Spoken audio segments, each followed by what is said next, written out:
అందరికీ welcome to our channel. మనం previous సెషన్‌లో స్ట్రింగ్ హ్యాండ్లింగ్ ఫంక్షన్స్ అనేవి స్టార్ట్ చేసాం కదండీ! అందులో మనం కొన్ని ఫంక్షన్స్ అనేవి చూసాం కదా! ఈరోజు సెషన్‌లో రిమైనింగ్ మనకి ఫంక్షన్స్ ఏమున్నాయి అని చెప్పేసి చూద్దామండి. ప్రీవియస్ సెషన్ ఎవరైనా చూడకపోతే కింద డిస్క్రిప్షన్‌లో లింక్ ఇస్తాను అండ్ పైన కూడా ట్యాగ్ చేస్తాను. ఒకసారి వెళ్లి చూడండి.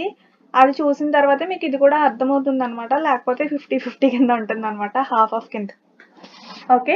ఇంక లేట్ చేయకుండా సెషన్‌ని స్టార్ట్ చేసేద్దామండి. ఇంకా నెక్స్ట్ ఫంక్షన్ వచ్చేసి స్ట్రింగ్ సిహెచ్ఆర్ ఫంక్షన్ అండి. ఈ ఫంక్షన్ ఎందుకు హెల్ప్ అవుతుంది, ఎందుకు యూజ్ అవుతుంది అంటే, మనం స్ట్రింగ్ తీసుకున్నప్పుడు మనం ఏదైనా ఒక క్యారెక్టర్ అనే దాన్ని ఫైండ్ అవుట్ చేయాలి అనుకోండి. ఆ క్యారెక్టర్ అనేది స్ట్రింగ్‌లో ఉందా లేదా అని చెప్పేసి మనకు ఫైండ్ అవుట్ చేసి చెప్తుందనమాట. మనకి క్యారెక్టర్ అనేది ఒకవేళ క్యారెక్టర్ అనేది దొరికింది, ఫౌండ్ అయింది అనుకోండి. అప్పుడు ఏం చేస్తుంది, ఆ క్యారెక్టర్ ఏదైతే ఉందో దాన్ని రిటర్న్ చేస్తుంది. లేదు అనుకుంటే నల్ అనే దాన్ని రిటర్న్ చేస్తుందనమాట. ఇదండి మనం స్ట్రింగ్ సిహెచ్ఆర్ గురించి. ప్రతిదానికి నేను ప్రోగ్రామ్ అనేది ఎక్స్‌ప్లెయిన్ చేయట్లేదు. ప్రీవియస్ సెషన్‌లో ఆల్రెడీ చెప్పాను కదండీ! నెక్స్ట్ ఇక్కడ ఓన్లీ ఫంక్షన్ అండ్ డెఫినిషన్ మాత్రమే చూద్దాము. నెక్స్ట్ ఫంక్షన్ వచ్చేసి మనకి string strrev.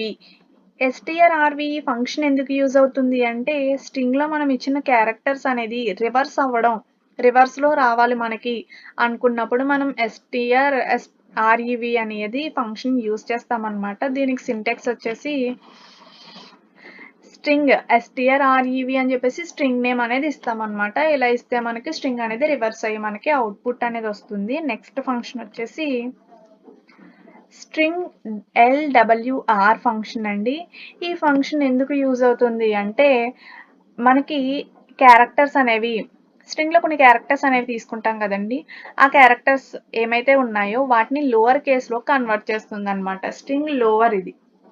String lower and దీని యొక్క సింటాక్స్ వచ్చేసి స్ట్రింగ్ లోవర్ అని చెప్పేసి స్ట్రింగ్ వేరియబుల్స్ ఏమైతే ఉన్నాయో అవి ఇచ్చి సెమికోలన్ అనేది పెడతామన్నమాట. నెక్స్ట్ స్ట్రింగ్ యూపీఆర్ ఫంక్షన్ అండి. ఈ ఫంక్షన్ ఏంటి అంటే, మనకి స్ట్రింగ్‌లో ఇచ్చిన క్యారెక్టర్స్ అనేవి అప్పర్ కేస్ క్యారెక్టర్స్ కింద కన్వర్ట్ చేయాలి. క్యాపిటల్ లెటర్స్‌లో కన్వర్ట్ చేయాలి అన్ని క్యారెక్టర్స్ కూడా అని అనుకున్నప్పుడు మనం స్ట్రింగ్ యూపీఆర్ మీన్స్ అప్పర్ అనమాట. అప్పర్‌లోకి మనం కన్వర్ట్ చేస్తాం. నెక్స్ట్ దీనికి సంబంధించిన సింటాక్స్ వచ్చేసి మనకి స్ట్రింగ్ యూపీఆర్ అని చెప్పేసి స్ట్రింగ్ వేరియబుల్ ఏదైతే ఉంటుందో అది మనం ఇస్తామన్నమాట. దీంతో మనకి స్ట్రింగ్ హ్యాండ్లింగ్ ఫంక్షన్స్ అనేవి కంప్లీట్ అయ్యాయండి. మీకు అర్థమైందని అనుకుంటున్నాను. ఈ ఒక్క సెషన్‌ని చూస్తే కనుక మీకు అర్థమవ్వదు. ప్రీవియస్ సెషన్ కూడా చూసిన తర్వాత ఈ సెషన్ అనేది చూడండి. అప్పుడు మీకు క్లారిటీగా అర్థమవుతుంది. మనకి స్ట్రింగ్ హ్యాండ్లింగ్ ఫంక్షన్స్ అనేది ఈ సెషన్‌తో క్లోజ్ అయింది. కంప్లీట్ చేసుకున్నాం కదండీ! నెక్స్ట్ సెషన్ మళ్ళీ న్యూ టాపిక్‌తో కలుద్దాము. Thank you for watching. Subscribe.